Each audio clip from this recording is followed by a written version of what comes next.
मैं आपसे जानना चाह रहा हूं कि आज इस पे जो वजाहती जो था डिसीजन वो भी सुप्रीम कोर्ट का आ गया है। वो जो 41 जो मेंबरान थे सुन्नी इत्तेहाद काउंसिल के। अब जरा ये बताएं कि जिन्होंने ये सनद जमा करा दी कि वो पीटीआई के हैं, वो तो एक मामला क्लियर हो गया। जिन्होंने नहीं कराई है राजा साहब, उनका मुस्तकबिल क्या होगा? बिस्मिल्लाहिर्रहमानिर्रहीम। बहुत शुक्रिया आपका कि आपने मुझे मौका दिया ताकि मैं अपने आप को, अपने व्यूज़ आवाम के सामने, आपके नाज़रीन के सामने रख सकूं। आपने मेरी खैरियत पूछी, मैं खैरियत से हूं। अल्लाह मियां आपको मुल्क पाकिस्तान समेत सलामत रखे।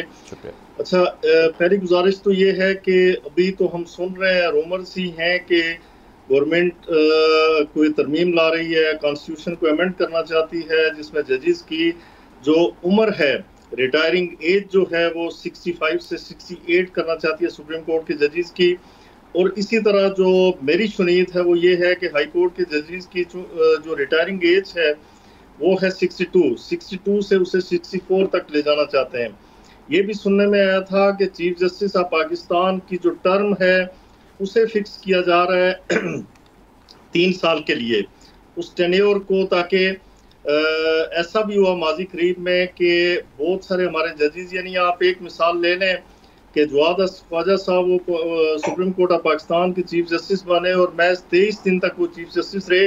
वो 23 दिन भी अगस्त के थे, छुट्टियों के थे। तो फिर ये लोग रिटायर होके वही पर्क्स एंड प्रिविलेज लेते हैं जो 7-8 साल तक चीफ जस्टिस रहा, या 3 साल से ज़ायद जिसने सर्व किया as a chief justice of Pakistan.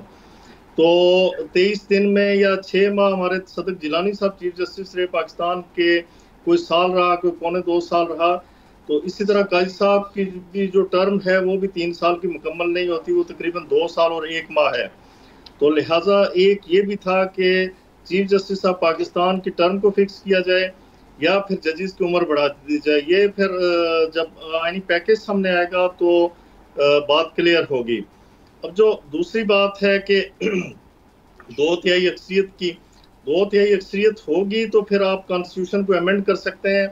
चूंकि ये कॉन्स्टिट्यूशन की जो आर्टिकल है हमारे कॉन्स्टिट्यूशन ऑफ पाकिस्तान का 175 से लेके ऑनवर्ड्स, ये it is these all articles और with regard to the constitution of the supreme court and constitution of the high court and determination of their age, their retirement, etc. अब इसमें जो एक बात आपने कही कि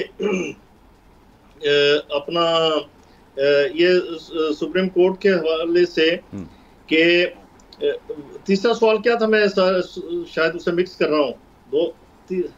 जी, तीसरा सवाल क्या था? जी, मैंने आपसे तीसरी चीज़ आपसे ये पूछी थी कि ये जो वजाहती जो आज आ गया है, जिसकी डिसीजन की ठीक, उस पे जो अरकान हैं उनका फिर मुस्तकबिल क्या होना है? जी। अच्छा, देखिए, एक पहली बात तो ये है कि जो आज़ादाना तौर पे मेंबर्स इलेक्ट हुए, जिन्होंने कोई सर्टिफिकेट जमा नहीं करवाया, जिन्होंने कोई अंडरटेकिंग नहीं दी, तो कोई डिक्लेरेशन नहीं दिया, तो they are still independent, they can join any political party.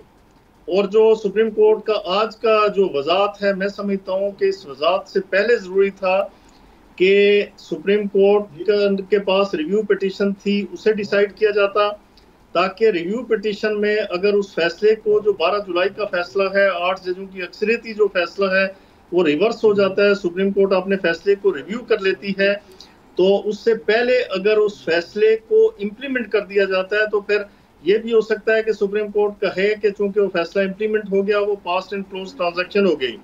तो लिहाजा इस तरह के किसी कज़िये और नए बुरान से बचने के लिए जरूरी है कि पहले जो रिव्यू है उसे डिसाइड किया जाए, और उससे पहले जरूरी था कि डिटेल जजमेंट आ जाती, और डिटेल जजमेंट में ये सारी जो एम्बिग्विटीज हैं, ये जो तजब्जुब है, जो कंफ्यूजन है, वो दूर हो जाता।